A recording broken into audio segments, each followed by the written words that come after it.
السلام علیکم اسٹوڈنٹس، آج ہم نے سبق نمبر 13 کو مکمل کرنا ہے۔ اہم عبارت کی تشریح کریں گے۔ سب سے پہلے ہم حوالہ متن دیکھیں گے، مصنف کا نام اور سبق کا عنوان۔ سبق کا عنوان ہے ایک سفر نامہ جو کہیں کا بھی نہیں۔ مصنف کا نام ہے ابن انشا۔ اسٹوڈنٹس، ہم سیاق و سباق میں کیا لکھیں گے؟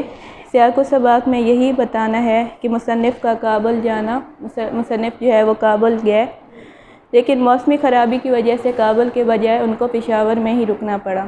پھر یہ ہوتا ہے کہ جب وہ دوبارہ کابل کے لیے جو ہے وہ جانے کے لیے ہوائی اڈے پر آتے ہیں تو ان کی ملاقات جو ہے وہ ڈاکٹر گلبرگ سے ہوتی ہے۔ اس کے بعد جب وہ افغانستان جاتے ہیں تو افغانستان کی معاشی، معاشرتی، سماجی اور تعلیمی حالت کا جو ہے وہ تذکرہ کرتے ہیں۔ یہ سیاق و سباق کے پوائنٹس تھے جو ہم نے ڈسکس کیے۔ اب ہم جو ہیں وہ اقتباس کو دیکھیں گے، اس کو ہم پہلے پڑھیں گے اور اس کے بعد جو ہے وہ اس کی تشریح دیکھیں گے۔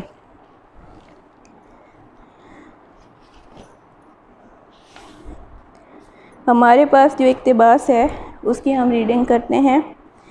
ریلوے کی کہانی یہ معلوم ہوئی کہ شاہ امان اللہ خان نے اپنے زمانے میں دارالامان نام کی تازہ بستی بسائی تھی۔ وہاں تک ریلوے لائن نہ کہیے، ٹرالی لائن بچھائی تھی۔ بچہ سکا نے ان کا تاج و تخت چھینا تو پوچھا یہ کیا چیز ہے؟ چنانچہ فرنگیوں کی بدعت قرار دے کر اکھاڑ پھینکا۔ ہم نے دارالامان میں اس کے اکھڑے ہوئے زنگ خوردہ سلیپر اور 2-3 ٹوٹی پھوٹی بوگیاں آثار صنادید کے طور پر ایک جھونپڑے کے سامنے کھڑی پائیں جو ایک زمانے میں ریلوے اسٹیشن تھا۔ یہ ہمارا تھا اقتباس۔ اب ہم اس کی تشریح کے حوالے سے ڈسکس کریں گے۔ مصنف جو ہے وہ باقاعدہ طور پر کابل گئے تھے۔ یونیسکو کے زیر اہتمام ان کو بھیجا گیا تھا تعلیمی حوالے سے۔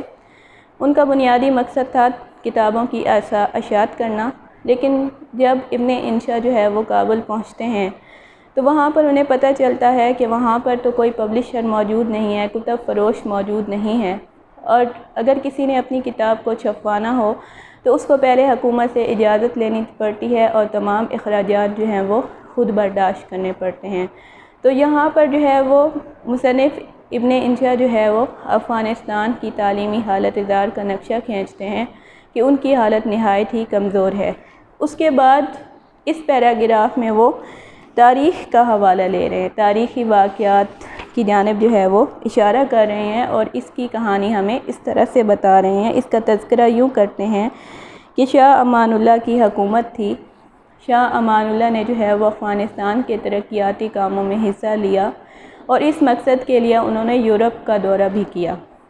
جب وہ وہاں سے واپس آئے تو انہوں نے سب سے پہلے یہ کیا کہ ایک چھوٹی سی بستی بنائی جس کا نام انہوں نے دارالامان رکھا۔ اس کے بعد انہوں نے ریلوے لائن بچھائی۔